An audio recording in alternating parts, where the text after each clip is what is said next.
I always used to think that life was like a process of like finding yourself, but I've really found that life is more about creating who you want to be. When I think back to when I was like a teenager, I was just very, very naturally shy, not very confident.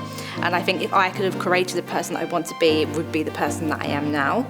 And I had to go through certain experiences to be that person. I think she's very empowering for other women. She's educating people so strongly, and she's the only person that I've seen in the industry actually do it in the way she does it, and I think it's so freaking powerful she doesn't even realise.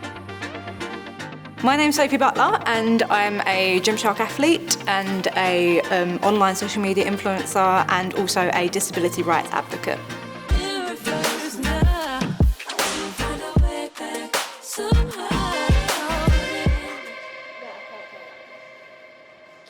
Being an influencer is something that I kind of naturally fell into because of that I was sort of sharing my experiences online and through social media. It's not something that I intentionally sort of sought out as a job.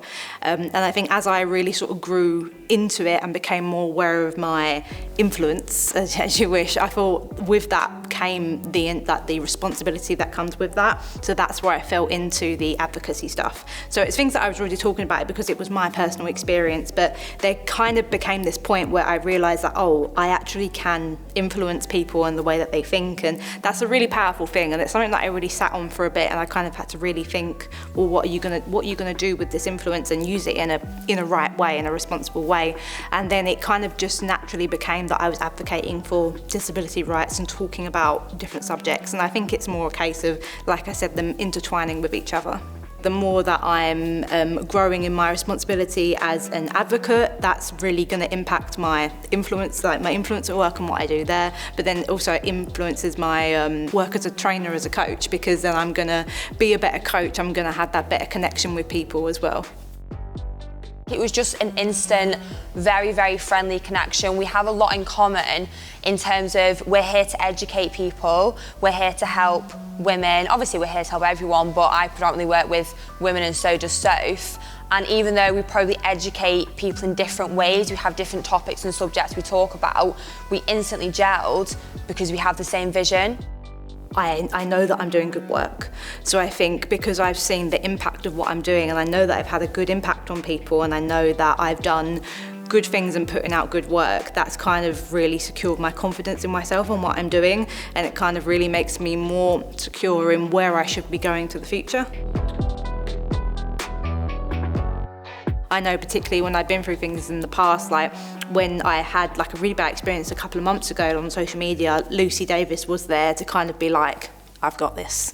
I was very frustrated. There was a lot of comments and it was on obviously Gymshark's page, and it was this gorgeous photo of Soph, and I was on the photo making a comment and I saw a negative comment come through. And I was having a bit of a scroll and there was quite a few, and she'd messaged me being like, have you seen the Gymshark post? I went in pretty damn hard because I was like, you can't speak about anyone like that, let alone my best friend, like don't even go there. You don't even have to ask, it's like she's there like that and like she's ready to sort of fight your corner, which I think is naturally very good. And I think there are a lot of situations, like not in just social media, but in friendships and work groups in the wider world where people wouldn't want to do that. It's one of those things where we kind of chose to put ourselves out there as public figures, but we should never get some of the hate and the negativity that we do receive. There are so many amazing people, disabled people in the fitness space before I was, but they're more in the Paralympics space, and you don't really see them in the mainstream, and definitely you didn't really see them in the Gymshark space. So I think for me, becoming the first disabled Gymshark athlete was really kind of like a moment where I was like, oh, okay, like we can create change here, and you know, just because you are the first, you should not be the last, and you should be opening up these spaces and making it more accessible for people to come after you. Getting to work with, being on the athlete team with so many other amazing women as well is really important. And I remember scrolling through Instagram and looking at all of the Gymshark athletes of the time and different fitness influencers, and just getting really, really frustrated because obviously I was going through a lot emotionally and physically, and I was scrolling through and thinking like, I don't fit in that here anymore. I think before my injury, my training was very focused on, I mean, I've always done like weightlifting, so I think I was still focused on strength before my injury, but it was very aesthetics focused. Now I'm very much training for functionality functionality and how can I use the strength, thinking about how I move with my chair and getting in and out of my car, picking up my chair to get into the car, and all these things that I do and the way that I move my body, and how do I actually need to use my strength in my body, and that's kind of how I've adapted my training. It's just amazing because she's so strong. She's hit some like amazing PBs when we've trained together, so it's like a proper hype session. We just enjoy it, we just laugh, and that's what training is supposed to be. You are supposed to enjoy it, it's not always serious. Fitness isn't an image, it isn't a body type, it isn't this, isn't that. I can't stand it when someone kind of pinpoints it as a thing. You don't look in the dictionary and say, it is this body type. It's not. Fitness is what you make it. It's so much more important to not just focus on aesthetics. I think everyone goes through that stage. They all do it. I've been there. I solely focus on aesthetics and maybe have an eating disorder for 2 or 3 years of my life, because you become so involved with that reflection in the mirror, it wears you down. But if you don't actually know why you're doing it in the first place, whether it's a sport, whether it is going to the gym, whether it's just going on walks, whatever you do as a fitness kind of thing, you have to have a stronger reason behind that than just, I want to look great.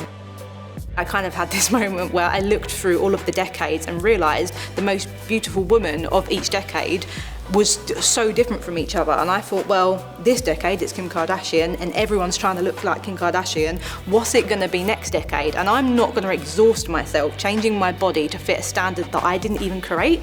I think really it's just waking up a lot of brands and saying, look, disabled people are here and we have a lot of talent, a lot of creativity, and we have a lot to offer, and you need to start utilising that. There's so many stereotypes that disabled people fit into, so it's kind of either like you're bitter and you're a martyr, or you're like an inspiration, and it's kind of like I don't want to fall into any of them. I'm just a human having different experiences at different points in my life. I think I just want to live a good life just because I deserve to.